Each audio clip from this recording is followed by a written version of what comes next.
God's treasures in my soul. Welcome once more to my YouTube channel and see your favorite teacher on contemporary Bible exposition.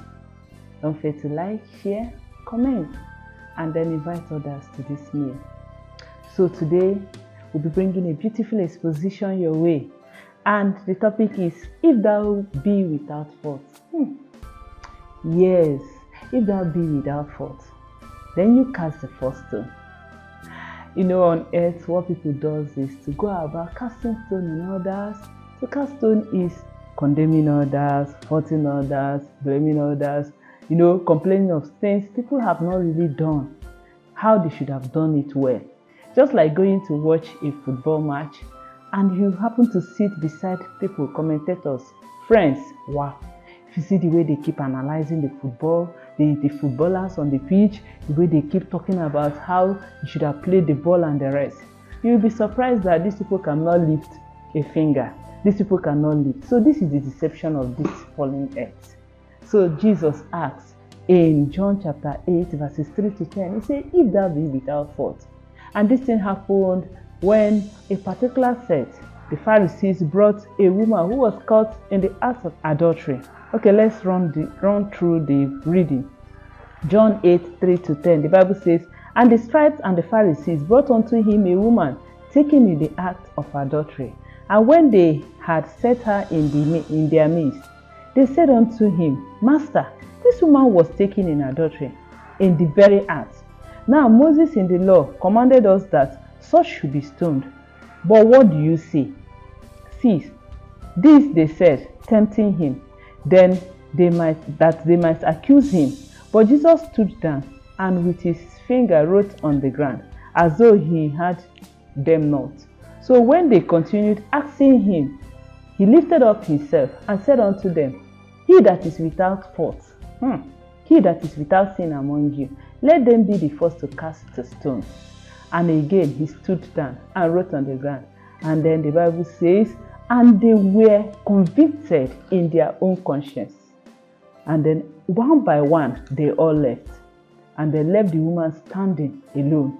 When Jesus had lifted up himself and saw none but only the woman, he said unto her, woman, where are thy accusers? Have no man condemned thee? And when the woman said, nobody has condemned me, he now said, neither do I condemn you.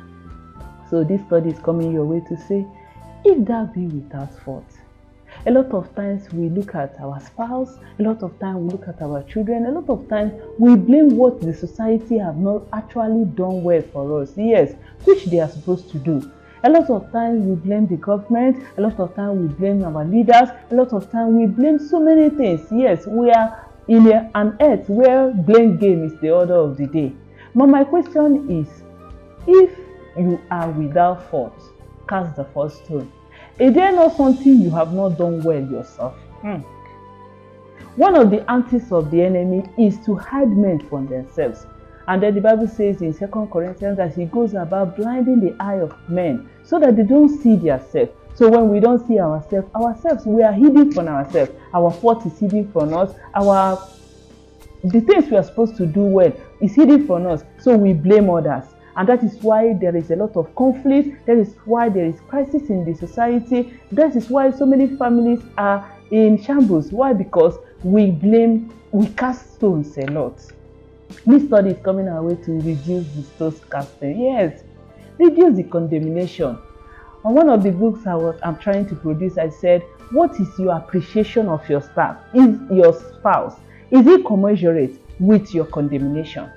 Yes, we are quick to say, get out, you have not done it well. We are quick to use demeaning words. We are quick to condemn our spouse. But look at, if the table be turned, can you do as much as he has done? Can you do as much as he has put in? Why not use appreciation? A saying says love wins in the end. So when Jesus saw that he didn't condemn him, he showed the woman love. He showed the woman love, and the Bible recorded that Mary Magdalene was one of the famous female apostles of Jesus, because the master didn't condemn her either.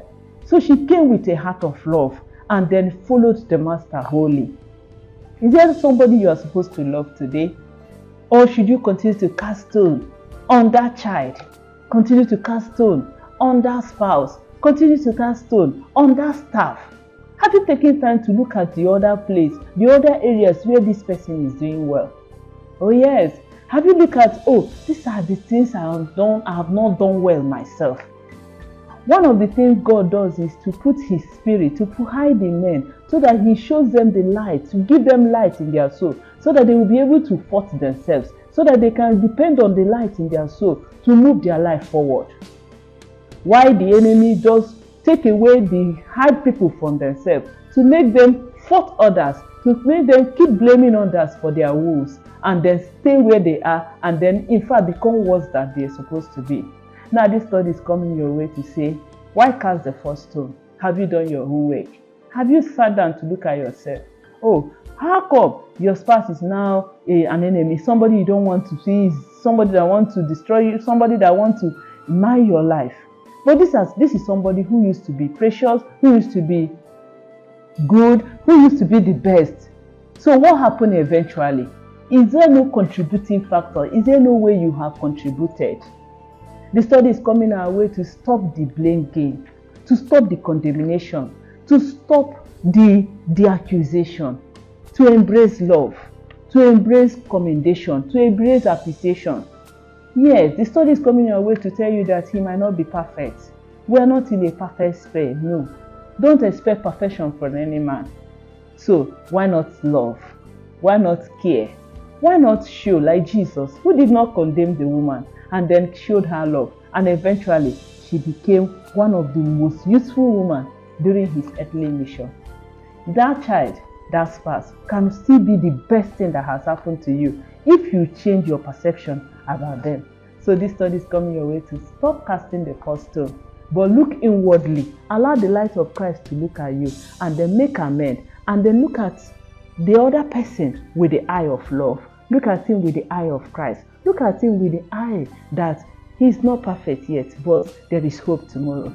So if you don't want a tooth for your tooth to be used against you, then let love be the language.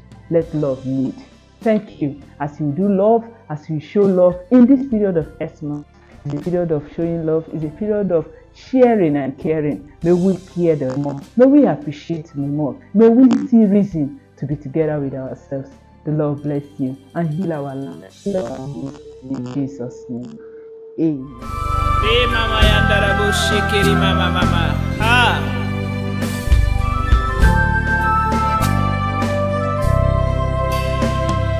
Treasures, God's treasures.